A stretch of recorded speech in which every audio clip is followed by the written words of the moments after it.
पहली मोहब्बत है, मेरी पहली ये चाहत है, मेरी इतनी सी हसरत है, गले लग जा न जा। নির্জন ভাইয়া অবশেষে বিয়ে করে ফেললো, কংগ্রেস ভাইয়া।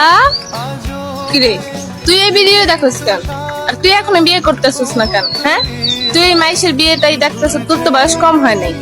বিয়ে কর, বুঝছস, তোর বয়স কম হয় নাই, বিয়ে কর, আমগরে দাওয়াত দে, সুখে থাক। নির্জন ভাইয়া কংগ্রেস। তোমাকে পাওয়া আমার ভাগ্যেই নেই।